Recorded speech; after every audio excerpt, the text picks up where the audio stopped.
Hello and welcome to yet another edition of the Democratic Newsroom. The last 3 days have been very tumultuous for our neighbors, but are there lessons to learn back home in India? Because it's not just Nepal, is it? Right before that, there was Bangladesh. Right before that, there was Sri Lanka, and now Nepal. Lessons to learn on the total neighborhood collapse where India is concerned. Nepal burning red flags for India. All of that being discussed over the course of the next 25 minutes. Joining me are our band of editors, Rajdeep Sardesai, Gaurav Sawant, Pranay Upadhyay, Akshita and Geeta. Rajdeep, let's begin with you because there's so much been spoken of what if something like this can happen in India. Are there lessons that we need to learn? All of that. First of all, Preeti, I think this entire comparison is odious. You're comparing a nation of 2.97 crores, officially the last census figures, with a country of 140, 150 crores. You're comparing a nation with a fragile, nascent democracy with 9 governments in 10 years like Nepal with a relatively robust and resilient democracy like India. So, please let's not get carried away. I know it's a Democratic Newsroom. You want to do something provocative. Say, what are the lessons we can learn from Nepal? Opposition, one second. Rajdeep, nobody's getting provocative here. The opposition is raising these questions. Look, frankly, I'm not here as the opposition. No, I am here very simply to tell you objectively what I see as the reality. So reality number one, let's not overstretch any comparison. But having said that, I think the one worry is that we live in times of sharpening inequalities across, not just in Nepal, not just in South Asia, but across the world. When 1% of the population accounts for 40% of the national wealth, as some figures would show in this country, that is worrying. And you will therefore find 1 million mutinies bubbling under the surface. We saw it last week with the reservation agitation that came to Mumbai. We've seen it with farmer protests. We've seen it with students protesting against paper leaks. We've seen tribals protesting against land acquisition. They may not all reach the studios of Delhi, but these mutinies do bubble under the ground. We are large enough, I think, to accommodate them. Our resilience is therefore much greater, but it is a warning signal, especially, and this is my final point, that we are in an age where the lines also between online and offline agitations are blurred. I can start an online agitation on Facebook and Instagram as was done in Nepal. It can rapidly spread offline, and we saw that with the farmers' protests in particular. So I think that is a worry, and it will play out more at local levels. I don't think it's going to play, any such agitation will play out Kashmir to Kanyakumari as it does from Kathmandu to Biratnagar. But there is no place for complacency. We live in a troubled neighborhood. But I think at the end of the day, we are a relative oasis of stability. A relative oasis of stability, and our institutions are way stronger than what we are looking at in our neighborhood. If it was Sri Lanka, Rajapaksa never really allowed our institutions to, their institutions to get but strong. Not strong enough. Okay, strong but not strong enough, but stronger than our neighborhood. Absolutely. At least that's been the case. Gaurav, for the first time, I don't think you're going to quite disagree with Rajdeep Sardesai here.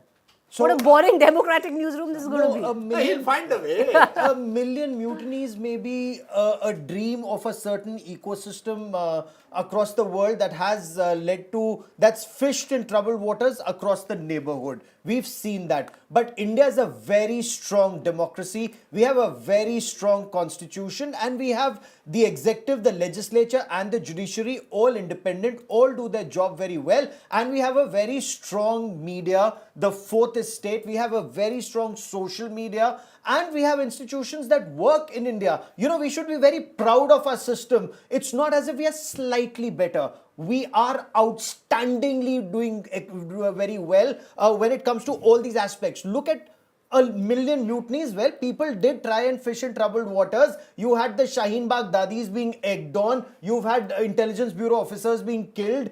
You've had trouble in people who've tried to create enough trouble in this country. However, you have a very strong state, and you have systems that operate. When the government is wrong, the courts will come down very heavily on the government. But when those who say Bharat tere tukde honge, wherever they may say, they will also remain in jail, and they will also have to pay a price for it.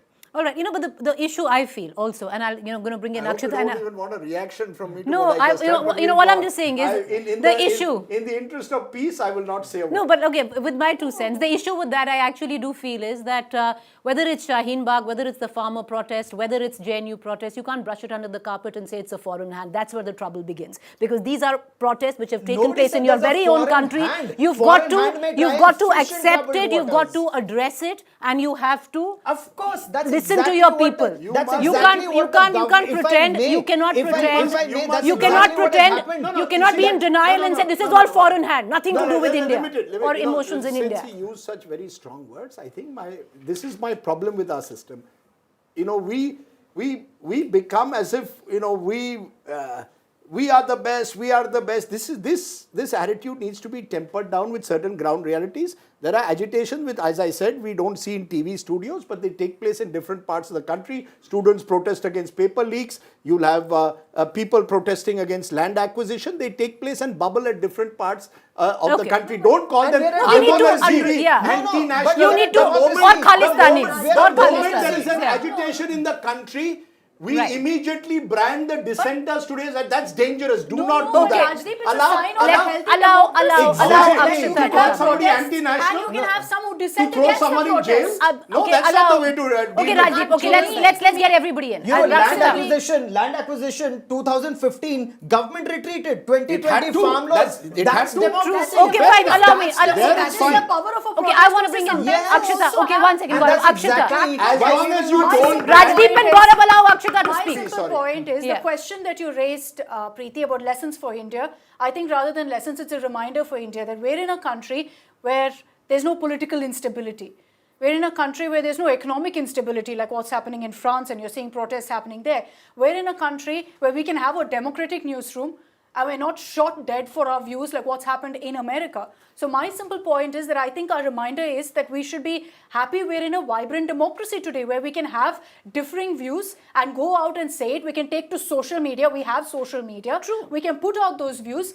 There may be dissenters who will troll us. But that's it. We can still put out our views without Sadly, any fear. And but where we if I ex- may, just give me 30 seconds. Some, like the incident in the United States of America. Sadly, Charlie some Kirk? people, yes, sadly, some people have had their sartan se juda in our own country for having an opinion. So, unfortunately, we need to also go after those elements.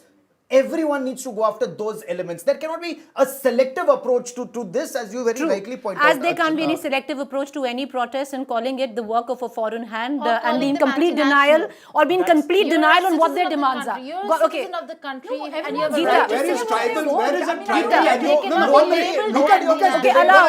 Except Look Rajdeep, at the nobody journey. use the word No, no, 1 minute. anti-national. Look at the except way. Rajdeep No, no, 1 and minute. except Look at the journey Preeti, that my nobody use friend the has word taken. Khalistani. I was discussing. Are you kidding me? Are you telling I me did not during use the word are you Khalistani. telling me Akshita during did the not. farmer I did not. protest? You did not. Are you telling me during the farmer protest Khalistani was not used? Gaurav, you've done multiple were. shows where not just journalists used it, but government used it. Yes. No. Leaders in the So- government used And it, and then it was they would parroted show by the Prime it was Minister parroted said, by the media. "So Let's not be in was not denial now. Okay. All right, allow me. But when such Again, action in a took place, democracy. when those elements were there, such elements were called out. Okay.